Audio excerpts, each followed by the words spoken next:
Hey guys, welcome to episode number 8 of Mind Money Method. I'm your host, Swing Pony, and we have an awesome show ahead tonight. St Lyon is joining us. If you're not familiar with him, he is a pro MMA fighter and he's a trader as well. So we are going to have some really awesome insights and perspective on him. We're going to discuss the similarities between trading and what it's like to fight, all the psychological parallels. We're going to discuss his trading routine, strategy, style, and we're also going to get into his top stocks picks for next week and a Q&A. So if you've got questions, bring them on. We've got a great guest ahead. Let's get the show on the road.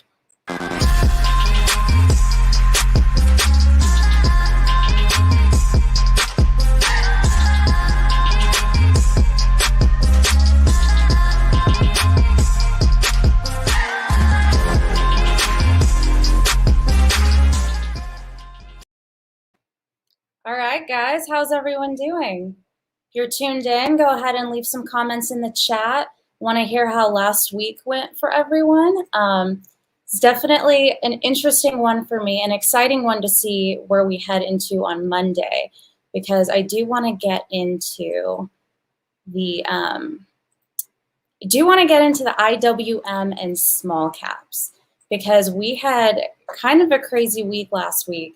I know we discussed on the week prior's episode, getting that nice bounce off of the lower end of the box over here. Let me exit out of that so we can see it clearer. So we got our nice bounce towards the bottom of the range, and we had a really strong week in small caps. I love my small caps plays, so this is exciting to see. We did break through this sort of like level of resistance. If you can see, we had some trouble breaking through that area, the last couple months, and we finally had a really strong green candle and broke above it.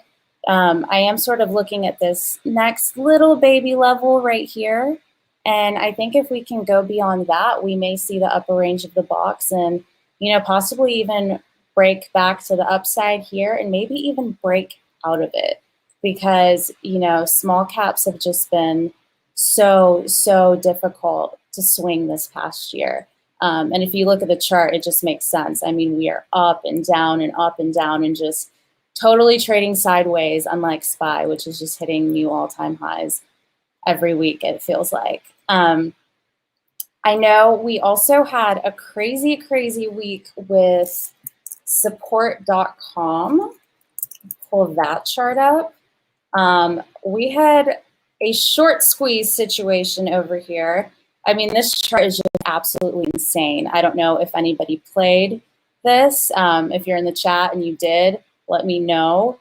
It's absolutely crazy. The move that we saw on Thursday, Thursday had a close of 1970, and then we saw a high of 59.69 on Friday. Like, that is absolute insanity. So we may start seeing a bit of a short squeeze theme. I'm keeping an eye on that. Other than that, another stock that we did discuss last week is ANY, A-N-Y, and this is a carbon-free crypto mining play. So beautiful moves last week. I'm going to throw a couple things on here that I want to talk through. Let's move that up. All right, so really strong close last week. We are continuing to climb that 8MA. We had some really nice action after hours the night before, and then Friday was just beautiful with the rest of small caps. And this is a stock that I really like because it's both a crypto play, which is a hot sector right now. I know Bitcoin is giving us those strong weekends again. So crypto weekends have been a really common theme the last few weeks. I think they're here to stay. The clean energy theme is also super important in the crypto space. One thing I do want to note here, so I have a little bit of a personal rule in terms of like scaling into my stocks and scaling out. And one thing that Radio Silent Play taught me, which is something I've always kept in my back pocket and had an eye on, is whenever we tend to stray too far from the 8-day moving average, we can kind of anticipate to see a pullback. So we had that happen here, we see a pullback. We had that happen here, we see a pullback. Right now we're looking good. The RSI is not too hot. The MACD is just starting to cross over, but that's something to keep in mind if you are swinging a trade. Something to have in your back pocket is always make sure that you're locking profits on the way up. You know, I would hate to get all the way up here, not lock profits, and then have to ride this journey down. When what you could do is lock some profits, and then even if you didn't hit all of your target areas, you can add back at support and then ride the next leg up. One other stock that is a small cap that I'm keeping an eye on for next week and in general is OEG. Has anybody played OEG before? We're talking about infrastructure here. SNMP I do love. Another infrastructure play right now is actually OEG that I'm keeping an eye on, because this chart is just, I mean, it's been beaten down. And I kept wondering, you know, when are we going to find the floor? When are we going to find the floor? And I think, you know, I think we finally found it right here at this level, about 288, I think is a really strong floor. And, you know, this chart has a lot of potential upside. It's been on a pretty significant downtrend. But if you zoom in over here, I want to show you guys something really specific that caught my eye. Is we are actually trading above. So the 21 MA has served as a bit of a resistance. So it's hiding behind this line, but you can see the stock has had a really hard time breaking past that level. And for the first time last week, not only did we get a line break, but we're also having a nice close above the 21 MA moving average. So I think that this stock has a lot of potential to the upside. Like I said, 288 is my floor. That's kind of the area that I added at. That's the area that I would feel comfortable adding more at. If you want to take on a risk and add a little bit higher, just remember to scale in as always. But I mean, the upside on this bad boy, I think between clean energy and infrastructure, I think it's got room to grow. Like here we've had a high of 775. The last run went as high as 1120. So, I mean, this looks a lot like that. So let's see what happens. All of that aside, I want to go ahead and talk to you guys about our special guest that we have coming on tonight. St Lyon is both an MMA fighter and a trader. And I know that we've talked about, you know, the importance of mindset alongside strategy and how you really can't tackle anything, you know, without having the mindset side nailed down in trading. But I think that's probably going to be true in fighting as well. So I'm super excited to welcome St Lyon on. I think he's got incredible perspective, and he's going to be able to, you know, tell us some of his lessons within the ring and within the trading world. And we can learn a few things from him. So go ahead and welcome him. Hi. Hey, how you doing? I'm good. How are you? Not bad, not bad. Just enjoying this Sunday right now. It's a beautiful Sunday. You ready for Monday trading day? I can't wait. I don't like weekends anymore because of trading now. Right. You know, I went through that, I think, earlier this year, because small caps were my jam for so long and they were so hot.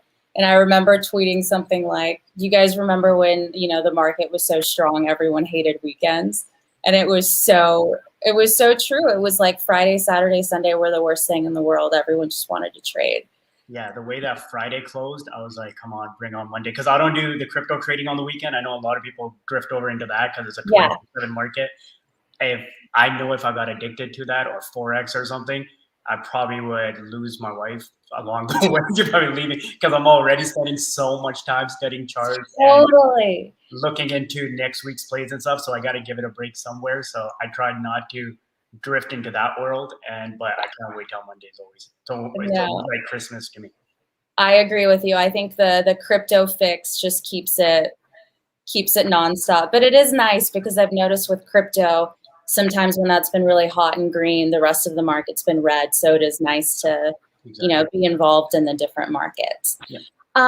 So you have an incredible background, which I think is so special in terms of trading as well, because there are a lot of parallels in terms of how you handle panic, euphoria, discipline, resiliency.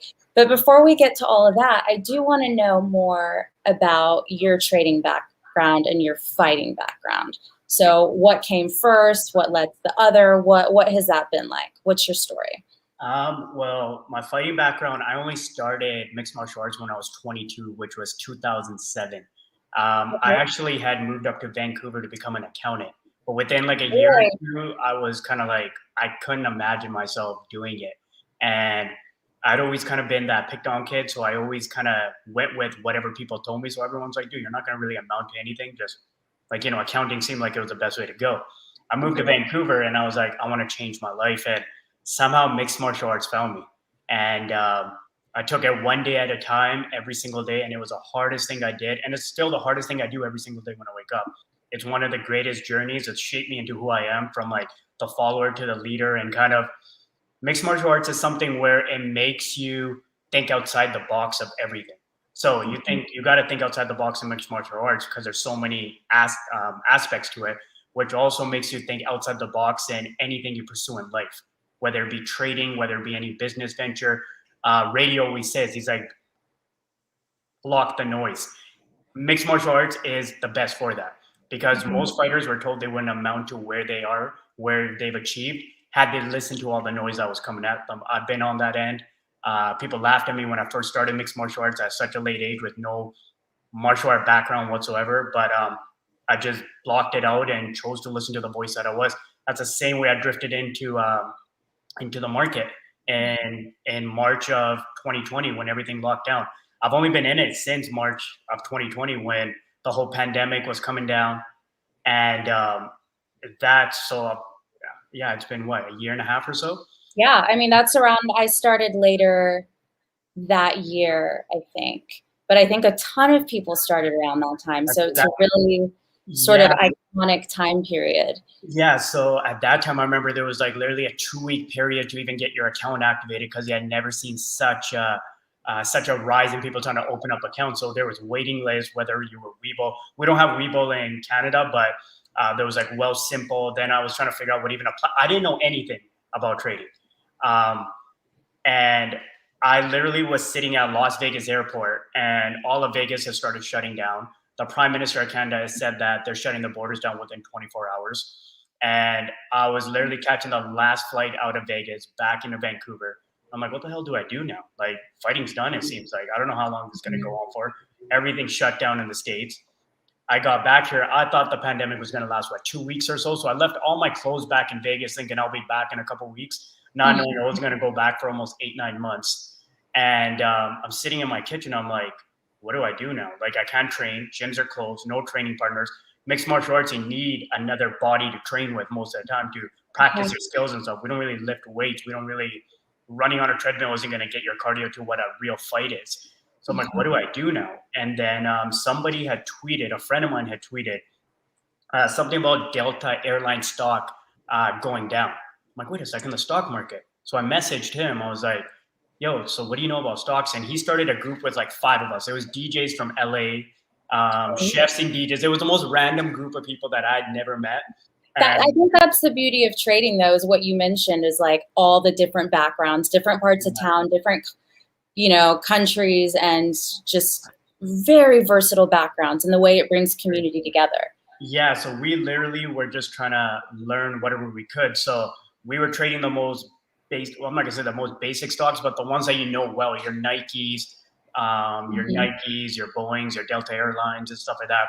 And I remember making like a $1 profit and like celebrating like I'd won the lottery. Like the fact that I knew how to buy and sell, like it was that exciting and stuff like that. Then I was just like, I want to know more. So then I started following some people on FinTwit and stuff. And most of the time I got caught chasing. And I was just like, okay, this isn't the way to do it. Then I discovered StockTwit. So this is like literally just the journey I think most traders, when they come into the market, they follow some of the guys. You're going to get caught. You go on StockTwits, you follow some random egg avatars, and they say it's going to go up. So you're like, hey, if that guy said it's going to go up. We've all been there. We all been there. So I was getting caught in these things, and everybody was trying to see who was going to come up with the first vaccine. So all these small companies would say they are, and they'd pump, they'd drop, they'd pump, they'd drop. So my account was like it was getting killed. Yeah. I'm like, I need to learn this. Like, I need to properly learn this. So I was obsessed with it. I used to wake up 3 a.m., study it. And then I was like, I have to learn how to do it proper. That's when I started learning what charts and everything is. Then I started realizing there's patterns to stocks. There's patterns to certain stocks. Certain stocks will do all these things. Then I started learning the penny stock market. Then I started learning the OTC market. How I got discovered, how I learned the OTC market for you guys that didn't start trading until 2021 was one of the greatest times of my life, I think, last year. Yeah. And what happened was I bought JC Penney, and JC Penney was like, it dropped hard when the whole pandemic, because they're like, these brick and mortar companies, they're going to shut down and stuff like that. They're going to lose all their sales. I think it dropped to like 40 cents. So I was in another Discord at that time, and I was like, they're like, guys, it's going to go back up to like 70 cents or whatever. So loaded up. And what happened was something came out with JCPenney where they shut down all their stores. So they had to meet their $1 compliance. They got delisted. I'm like, what the hell does that mean? Did I just lose all my money? I'm like, what? Like, I was like losing my mind. I was like, dude, I just lost all my money. So I cut it. I cut it for a big loss. It was my first big loss in the market. How did you react to that, out of curiosity? At that time it hurt because it was the first one, right? So it was like, it's kind of like your first loss as an MMA fighter. It hurts more than like a breakup. Like, it kills you because you put in so much time. You think you're doing something right, only to realize that there's something called the pink sheet market, the OTC market. JCPenney got put onto the OTC market. I'm like, what the hell is it so much? Is that how you discovered OTCs? That's how I came into it. Okay. Because then what happened was JCPenney ran like.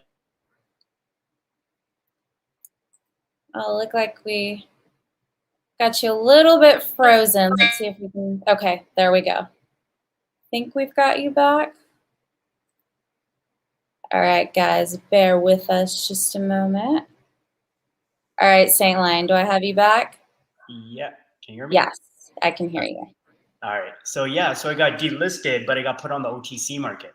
And then it went up, I think it was about 100%. And I had cut it for a big loss. I'm like, oh, so what is this OTC? Then that's where I came across radio, because radio was one of the only people kind of talking about OTCs at that time. Yates kind of turned me on to radio, and radio I noticed was only doing OTCs. And then I'm like, what is this? And that's where the fascination became for that. That's when radio would put up charts and he would say the 8-day moving average. I'm like, okay, what is this 8-day moving average he's always talking about? So all these, it was almost a rabbit hole that I went from, where in March 2020, I didn't know what a bull and bear market was. And I literally watched videos. Like, I started from that, the most basic terms, and I grew into what it is today. No, that's so funny that you mentioned that, because I remember when I started trading, which was around the same time as you, and I was Googling things like, what is bullish? Yeah. What is bearish? I didn't realize there was an alternative to market orders. I was market ordering left and right on my buys, on my sells. I was buying high, I was selling low. I mean, every rookie novice mistake that I look back on now, and I'm like, oh my gosh, that was silly. I think you kind of have to go through those. You have to go through that. And certain people that I mentor, like a lot of fighters, I'm like, guys, you gotta. I'm hoping that the mistakes that I made, you won't have to go through, but you're gonna also have to make those mistakes. You're gonna have to feel that. Absolutely. So it's like, for me, that's what it was. It was this process. It was all a 1-year process where I went from just following whoever, getting caught, not knowing what the hell I'm doing. And then now just learning the charts, knowing how to use certain indicators that I really like to use, blocking out the noise, believing in a place, sitting in it, patiently waiting for the whole crowd to come. That's one of the things that I got really good at, was finding plays before, I'm going to say, the crowd came. And just kind of believing in it without hearing from somebody else, when everything else is kind of running and everyone's kind of jumping into chasing something. I'm waiting for them to arrive at mine. I did that about 3-4 times this week. This year. AMC, I had found it at $5. Clova, I had found at $6, 925. U1, $5, went to 25. So these things I was just sitting in. I was just waiting in it because I saw the 8-day moving average. I saw the oversold on the RSI. I also knew certain market sentiments. Like for U1, I know the Juneteenth was coming up. I Mm-hmm. got that in April, so I was already adding in April all the way to June. And I was tweeting these things. Like these things I tweet out. So it's like I'm not like preloading and then going, hey guys, like I'm at $5, $6, $7, all the way to 25. Well, and that's something that I learned a lot from radio too, was, you know, buying a stock when everyone else hates it. That's because exactly where I learned it from. Was yeah, I mean, there are so many bottom plays that I would normally not even consider. I had no idea to look for, you know, before radio, and then I learned, you know, you've got a really nice support here. Now's the time to get in, because when it takes off, it takes off. Yeah. And there is something very satisfying about being in a play right before you see it like spreads like wildfire on, you know, Twitter or on stock Twitter. ANY is a perfect example of that. Radio was he was talking about this when it was all about being 3D. That, like, you know, like we know that like, you know, like NNDM, 3D stocks and stuff like that. Those we thought like they are becoming hot. That's the future. Yeah. And Sphere 3D is why it was $1.70, and then all of a sudden they decided to get into the crypto side. Crypto mining. And I was like, that's energy crypto mining, which I think is energy crypto mining. And then I listened to Elon's talk, and his biggest concern with Bitcoin was how it's damaging the environment. I'm like, okay, now we got to go find a green energy crypto miner. That's what ANY, Griffin Mining, all that. And so we were like, radio was talking about this at $1.70, $2. Now we're almost at $6. And so these are things you almost have to see the trend before it's happening. Like obviously EV, 3D printing, energy efficient, crypto mining. These are the things. Absolutely. Somebody is asking, who is Radio? So Radio, it's at Radio Silent Play. He's actually, when I first started trading and I made every error in the book and had no idea what I was doing, I stumbled upon his Twitter, and he has been just an incredible mentor for me. I know St Lyon, he's been a mentor for you as well. So yeah, check him out on Twitter. He's great. And I do want to say, guys, St Lyon, his Twitter is at St Lyon. So go ahead, if you're tuned in, give him a follow. We've got the wrong title down here. One Championship is actually who he signed on with for his MMA fighting, but at St Lyon, give him a follow. And speaking of, I do have a question for you, because everybody, you know, sort of has an alias and a different name, and I'm always curious, where did that come from? So what's the short story? What are the details on St Lyon? Where does that come from? Yeah, I'll try to make it as short as I can. So I used to go to this youth camp when I was younger, or not younger, like, you know, I was like 17. And I went there, and there's a choice to do kind of like these extracurricular, like almost kind of sword fighting activities. And I never wanted to participate in them because it seemed like, you know, seemed pretty dangerous. And I was not one of those guys that like taking risks and stuff like that. I like to do more of like the community service side of things. So I would kind of just do that, like, you know, do the cleanup around the campsite and stuff like that. What happened was one day there was an odd number of the people that were participating. They're like, we need you, like, you know, we need to even out the numbers. They're like, don't worry, nothing's going to happen. I'm like, no, I'm not going to do this. So they gave me the weapon, I guess you can say. It's like, it was like a bamboo stick. And the way I used it was like, I had always known how to use it. It was almost like it was in my DNA how to be it. They're like, dude, you're a warrior at heart.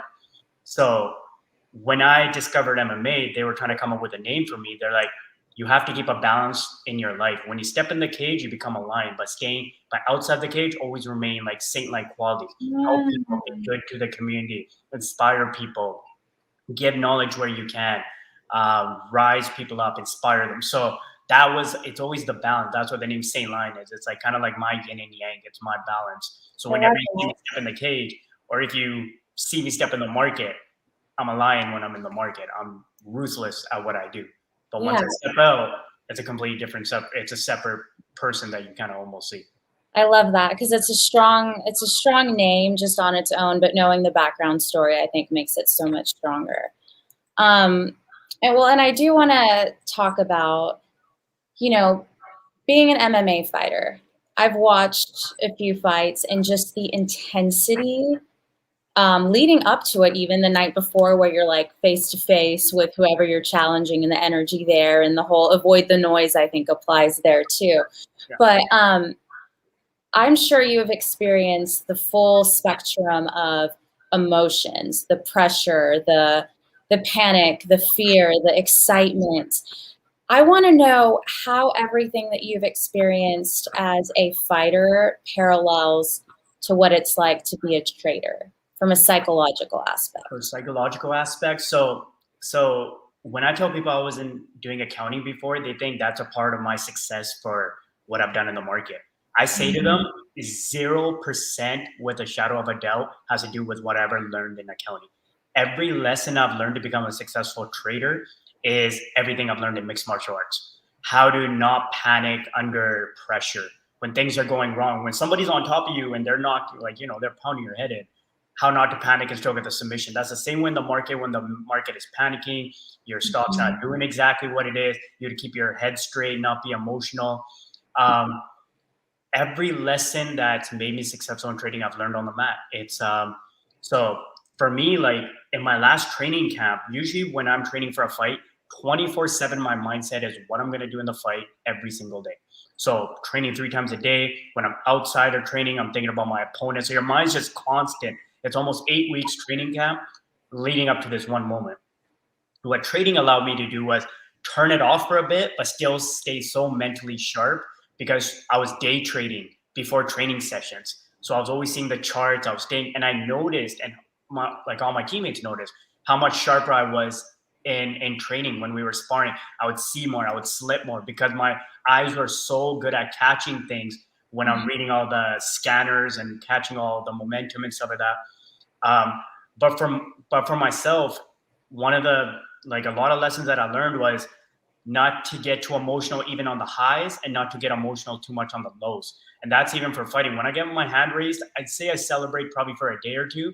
And you've dreamt of that moment for almost 8 weeks straight, but the moment literally lasts maybe a day. And then you're thinking about the next step. Then you're thinking about the next fight. Then you're running on the side. That's the same way I am with stock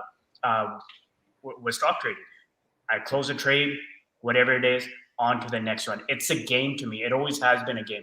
I've never even thought about the money that I've accumulated, that it's real sometimes. Until I take it, I'm like, oh crap, I can do stuff with this. But to me, it's just this game. I want to see how badly I can beat the market, how I can be how much better I can keep getting at it, how much cleaner I can keep getting my ins and outs, how precise I can get on the perfect trade, get the perfect day trade, perfect scalp, whatever it may be. But the entire time, my mind is clear. I never, other than that first loss I took, I really can't even think about when I really get emotional. And that's the same way I'm in MMA. I learned that from that. Getting punched straight in the face, you never get emotional. I never get mad at my training partners. I don't even get mad at my opponents. You have to be zen. You have to be very clear because emotion will always make you make worse decisions than you need to. Right. Be very clear-minded, and that's what I brought into the market always. In the morning when I wake up, meditation right before, clear mind, breathe, then I step into the market. It's literally how I step into the cage is the same way. And then I see everything. If I feel off, I won't do it. I won't trade that day. But that rarely happens to me where I'm not, if I stick to my routine, I'm always ready for a market bell and ready to go because my mind is clear, just like the opening bell of a fight. Because I don't get a choice when I'm in a cage for my fight. I don't get to be like, hey guys, I'm not feeling it today. Can we reset? No, it's on. Like when it's on, it's on. Totally. So same thing for me there. Well, so I have a question for you because a lot of traders, well, let me backtrack actually. You know, that emotional resilience, that being strong, that being able to be zen and not too emotionally reactive, that got better over time, right? It wasn't something that you instantly were able to turn on and you were just, the monk by the lake right away, right? It took time. Right. For trading or for MMA? Because for both, trading, actually. For trading, it was a lot quicker for me because you had the fighting experience. Because of MMA, yeah. Because of MMA. For trading, it got a lot quicker because I think I actually realized that I'm pretty unemotional towards all of it when I made actually like 1,000% one day. And it literally did. I was like, cool, close it and let's go on to the next one.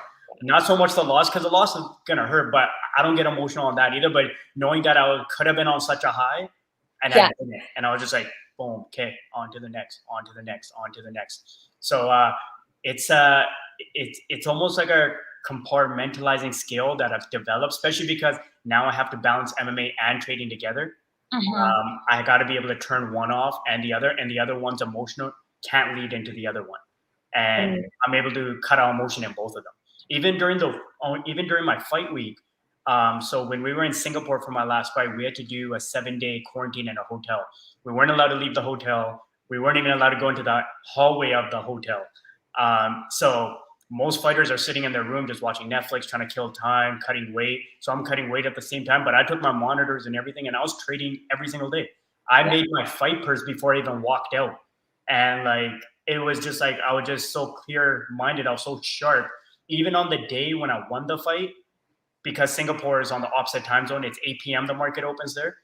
I was back in my hotel room and trading by 7 a.m. like Pacific time, right after I won my fight. And just like, the fight didn't even happen. Even though I should be celebrating it, I was back. You're back in trading. So you would say it's almost a bit of an obsession for you, right? It's obsession is like, if there's a deeper word than obsession, it's more than that's it. And it's like, for me, it's a very like, one of my biggest role models is like Kobe Bryant.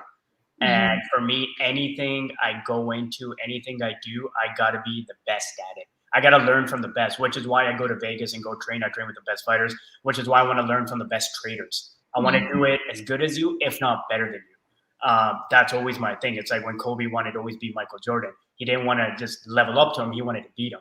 That's the same way I am. I have this obsession that I want to be the best at it every single time, which is why it never shuts off. My mind never shuts off. Now I got two things. My mind never shuts off. MMA never did. Now I got trading and MMA. No crypto for you on weekends. We gotta make sure you stay away. Like the best way to apply when I first started to learn it all is kind of like, remember in Big Short when Michael Burry would lock himself in his office and he would just play the drums and no one really understood. Metal. Yeah. I was like that for the first 2 months because I felt like there's so much information I had to learn before I stepped into the market and take advantage of the opportunities. For me, failure isn't the biggest thing. It's the loss of opportunity that burns me more than anything. So it eats me alive if I miss out on something, like if I miss an opportunity. But if I fail at the opportunity, it doesn't. It's like, all right, I was there, I messed it up. But if I know that I slept on something, it eats me up like crazy. So that's why I'm always studying charts on the weekend. I don't want to miss a short. You want to be ahead of the game. I want to be ahead of the game. I don't want to miss something, and I want to be ahead. Not even miss it. I want to be ahead of everybody and be already set up in it. So that's what fuels you, despite the challenges, the difficulties. You don't. Because here's my question for you: a lot of traders have, especially people who started last year, have seen a more difficult market this year. It hasn't been as easy as it was last year. If you thought you had a grasp on the market last year, this year has humbled you a little bit. It's told you got to stay on your toes. You got to adapt. You can't keep doing the same thing if the market has become a scalper's market. You can't keep trying to swing like we used to. You can't keep trying to hold out for 60% profits when the stock goes up 10% and then it goes back down the next day. So a lot of people are facing a little bit of discouragement. I've heard people say, like, I don't know if I'm cut out for this. I don't know if I can continue. What advice would you give to people who are feeling discouraged, who don't have, your MMA resilient fighters background? What would you say to them? I don't think you need the MMA resilience. It's just build your psychology at the end of the day. You'd be surprised what 15 minutes of meditation does to further your belief in yourself. Because the belief in yourself is what sometimes makes you press the buy or sell button, right? Because sometimes you're kind of like, you don't trust your own gut. So you don't press it and you miss it. I used to be like that. I remember I took a really heavy loss on the EV company, Candy. Candy got hit with the Citron report. And I went hard in it because I was so confident. The EV sector was booming that time. NEO went from 10 to 40. Candy went from 4 to 18. And I went all in. And then Citron dropped a report on them. Then right after Citron dropped a report on them, they also did an offering. And it was like, bullets killed my account. And I remember talking to radio about it. I'm like, I literally, the house that I'm sitting in, I thought I had lost it. Like, it was like, that's where my mindset, I'm like, holy shit. Like, it was my holy shit moment. Yeah. I literally had to step away from the market. I remember I was trying to go into a stock the next day. I couldn't do it. And I saw it run another 25% right after but I didn't buy into it because I didn't trust myself. So I stepped back for like a weekend. When it worked out, got my head clear, kind of like I disconnected. And I came back and I was back. And for myself, it was just, you got to believe in yourself before you can believe in the market. For myself, educating yourself as much as you can is one of the biggest things. Paper trading is good, but I think the emotion when real money is involved is one of the biggest things. Different beast. Psychology isn't really involved in paper trading because you can't really lose real money. But as far as learning how to use the charts and the indicators, it's a great way to do it, which is where you should warm up.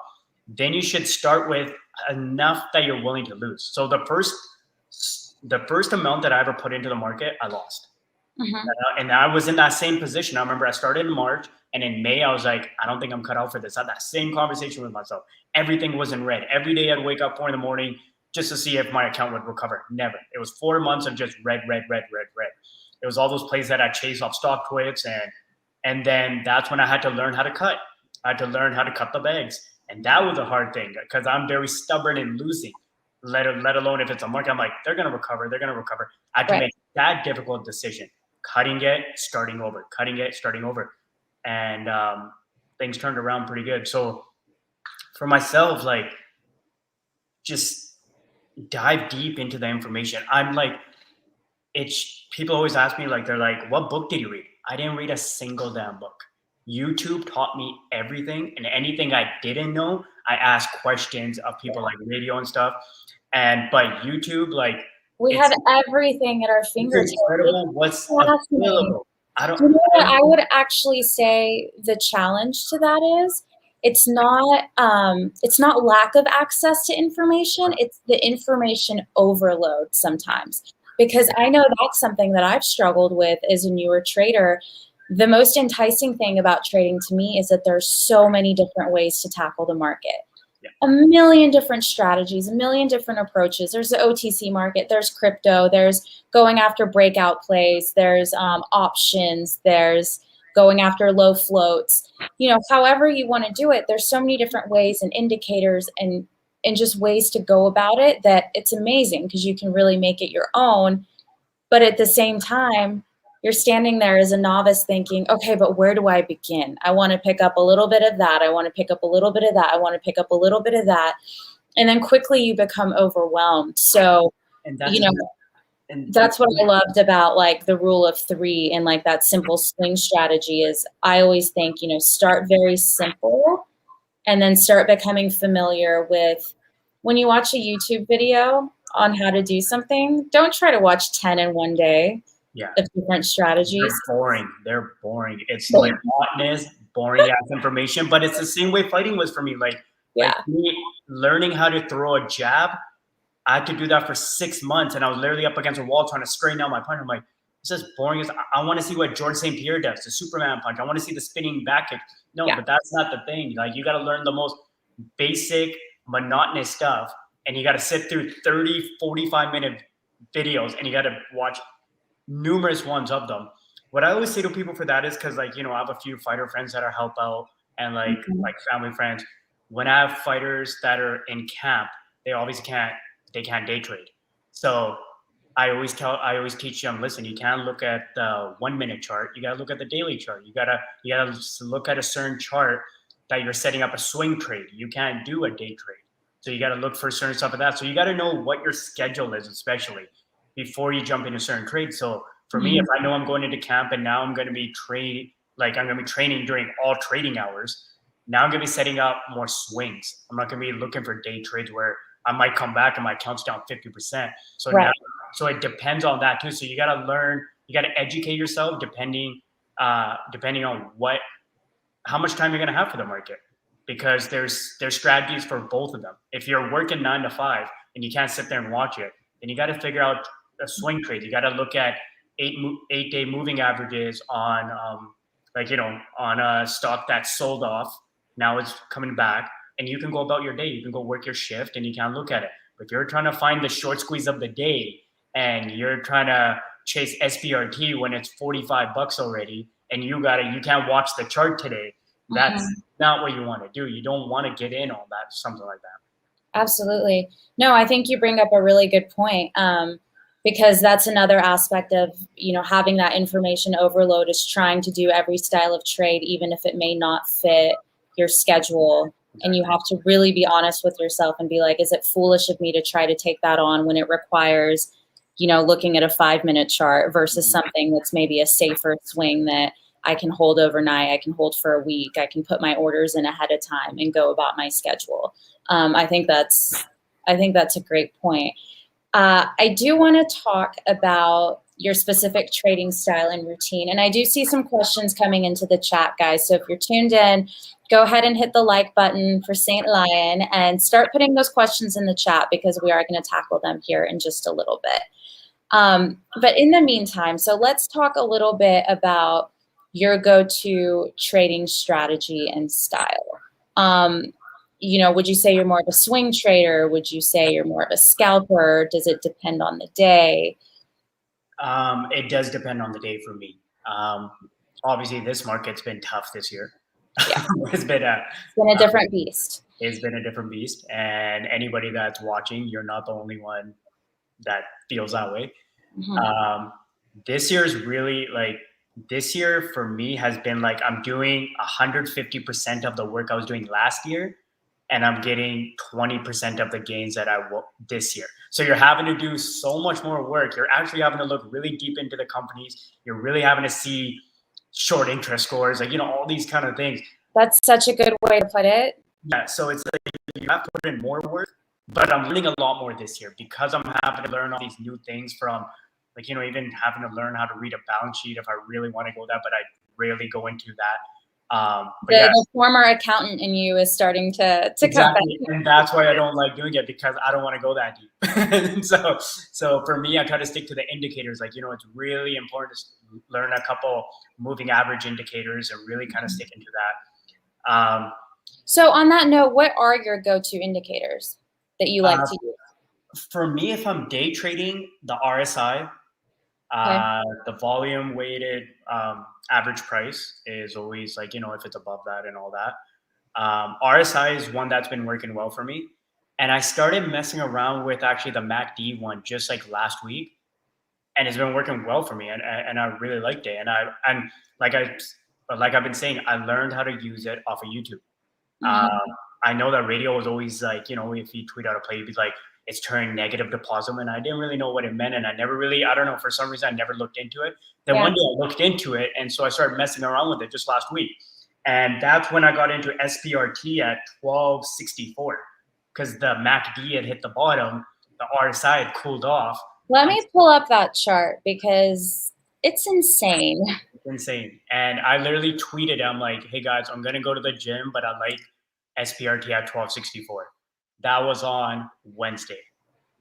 Wednesday. Yeah. And then it hit 60 within the next 2 days.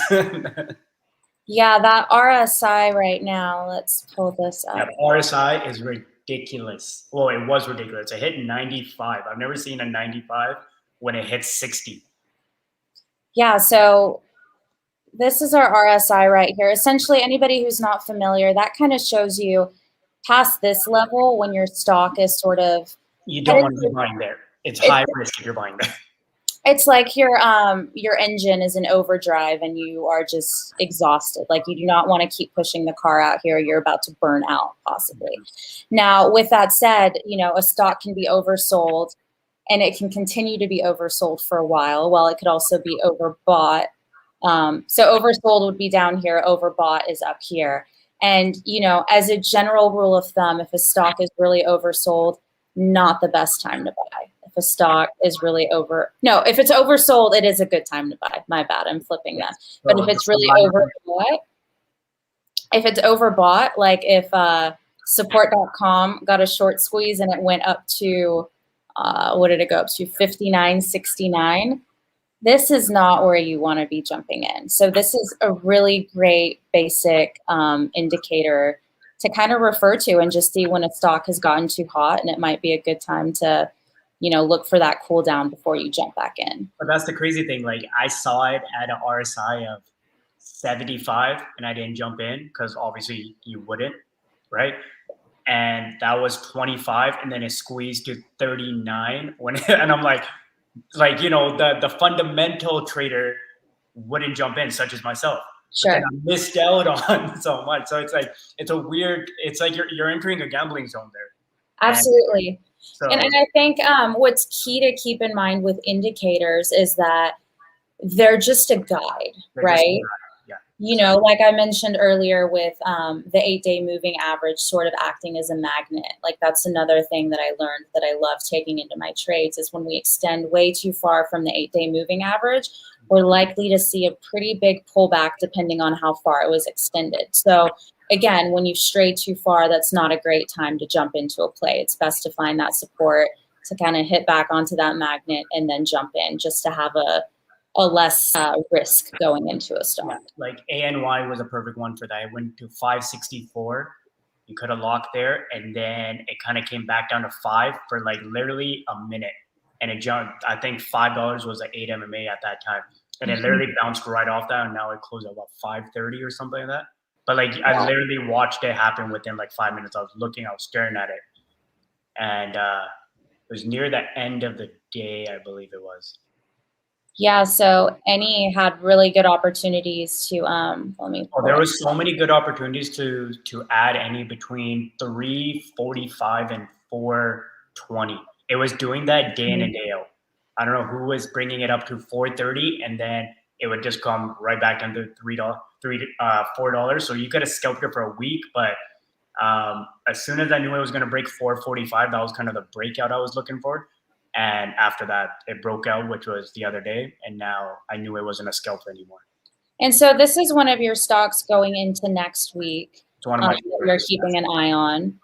Yeah, it's actually one of my long-term plays. Even like I seriously have done a lot of like that. Like it's my own thing. Like I'm not saying if it goes down to two, I don't want people messaging me going, "Bro, you told me this." I'm just saying for the research I've done. To me, I've been saying it since it was $1.72. I think it's the next Mara and Ride. It also depends on what the share structure is going to be when the whole merger happens. That's something that we don't know fully yet. So that's one of the things that's keeping me on the fence. And I know that some people got scared with the mixed shelf offering the other day. And that kind of freaks some people out that they could drop one at any time at some point. But I don't know. I didn't really look too deep into that. For me, I remember Mara when Radio had it at $1. I think it was under $1. It was under $1, and then but people don't realize that Mara got hit with I think all the way to 40. Like it got hit with almost 4 or 5 offerings along the way. So it got happen. Offerings aren't, if you're wanting to see the growth of a company and you're going long term, offerings are going to happen. They're not always bad. They're not always bad. They actually provide opportunities to embrace that pullback. So I think that's very key to keep in mind as well. Yeah, like some of my favorite plays are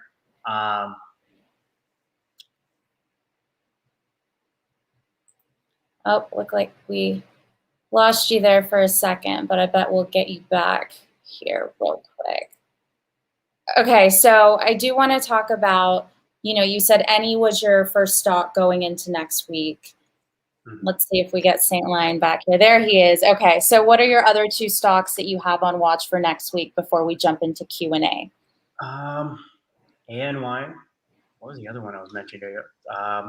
I think, was it DAX? DAX, yeah. So there's a new one, and I have seen Yates talking about it a bit. And I did some research on it, and I do like it. It's so I think one of the forward-moving technologies is like, if you have WhatsApp and stuff, it's not the most secured kind of talk, right? Signal isn't either, but Dat Chat apparently is going to cover all those bases. I'll tweet out the chart after if you guys want me to. But for a growth company, if it stands behind what it is, I think right now it's a real steal for what they're saying it could become because it is encrypted. It's a crypto almost kind of telecommunication company. I know you can't like screenshot. I know you can't. Yeah, you can't screenshot. Yeah. It was everything that you could possibly think of where you send something incriminating and you're like, oh, where is this going to go? And so it all has the your emails are going to be all over this one. So let me see if okay. So it's always encrypted. It prevents screenshots, encrypted group chat, self-destruct. It gets, okay, I don't even know what that means. Your message viewed report stays private. Private messages forwarding, yes. Private encryption. So it's really out of Signal, Telegram, WhatsApp, Snap, MeWe. I don't even know what that is. It's the only one that checks off all the boxes. So I think that's one of the big things going forward. People want their information private and stuff like that. And that's one of the ones that I'm still doing more research on it. I personally don't have a position in it right now, but it is one that did catch my eyes, and it is one that I was looking into this weekend. Yeah.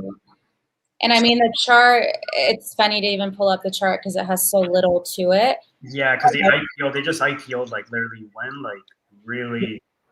Like, yeah, they just IPO'd and they opened at like $395. And now Friday we closed at $831. Yeah, so I'm going to wait for a little bit of a pullback on it, but I do want to go long on that. For me, that's more of a longer term play because I do think certain telecommunication growth companies, especially that'll help you privatize security, privacy, are big, which is why blockchain is becoming such a big thing, right? Because of the decentralization and privacy and stuff like that. So I think these things are going to be they're going to be big things, and I think it's still a pretty new company where it hasn't been, people haven't caught on to it fully yet, and those are my favorites. And see, I tend to be more of a technical trader for the most part. If I like the chart I'm in, I have friends who'll be like, oh, why are you trading that? Like, that's a piece of crap. And I'm like, I don't care. Like, I'm not here to like fall in love with the stock or the potential. I'm here to swing trade it. It's not a long-term investment for me. But a stock like DATS that you just mentioned, like that's one where the story behind the company and what it offers is actually intriguing enough for me to think about it differently. Yeah, and that's the growth. Like for me as a trader, that's my growth. Because last year I never thought about things like that, which is why I didn't pick up stuff like Microsoft and Tesla when they all fell apart in March. Right. I picked up other things where I was like, okay, I wanted to scalp things. I wanted to day trade. I wanted to learn all these things. Now I'm starting to like, your strategy has to change as the seasons change, as sectors change, as basically the market changes. This year, you really have to see the further future outlook on certain ideas. And so it's like it's changing up a bit. And like, this year is big on short squeezes and stuff. Last year, Wall Street bets didn't even exist. Isn't that insane? Yeah, we didn't even know Wall Street. So I actually had GameStop at $15 in December. And the reason I got GameStop was because the holidays were coming up. So I bought it based on the fact that people are going to go and buy their video games. And it went up to $20. And then I'm like, you know what? I'll hold it. It went up to 50. I'm like, what the hell's going on here? So I just held some. It went up to 500. AMC was another bottom play where I was like, you know what? Theaters are going to open eventually. So I actually told my teammates, I'm like, guys, just put in like a couple $100 in call option for January 2022. And you know what? You lose $300, not a big deal. I love options, by the way. The potential with options. I don't want to get too sidetracked and go into that whole conversation. But I play them long. I don't play them daily. I know some people are. Yeah. We have a little bit of a connection issue, but we'll have St Lyon back in no time. Those AMC options calls, I'm sure, have taken off like crazy. Guys, we are getting towards the end of the show, so we are going to go ahead and head over to the Q&A here in a second. So go ahead and put your questions in the chat. Let's get some questions for St Lyon. I mean, we've got somebody who's an MMA fighter, who's a trader, he's experienced every range of emotion in the book. We do have one question somebody asked. Let me pull this up real quick. It's about how you scan for your stocks. What is your strategy there? I use Benzinga Pro actually. It's the software that I use. So I started using that, and it's changed my game completely. It's why I need more than one monitor when I wanted to really kind of level up on my trading. for the first year, I did everything on my phone. I didn't have any charts or anything. Or sorry, I didn't have any kind of scanner. I still do all my charting on Webull off my phone. I don't do any kind of crazy stuff on a computer. But I use, so that's basically how I scan. I see what the pre-market runner is. And depending on what my strategy is for that day, sometimes, actually Zach Morris spoke about this, and I've been actually testing so I got to give a shout out on that because I kind of opened my eyes to one, was that the pre-market gapper, usually there's a flush at the open. So I've been practicing this. This isn't guaranteed. Try it out for a couple of days and see if it works for you, especially if something's over 100% or more. There's usually a flush right at the open, and you can pick it up right there, and you'll at least get a couple dollars, maybe more. SPRT did that. It went up to 20, it went down to 14, then it went up to 60. And so that one was the craziest flush that I've been part of. Yeah.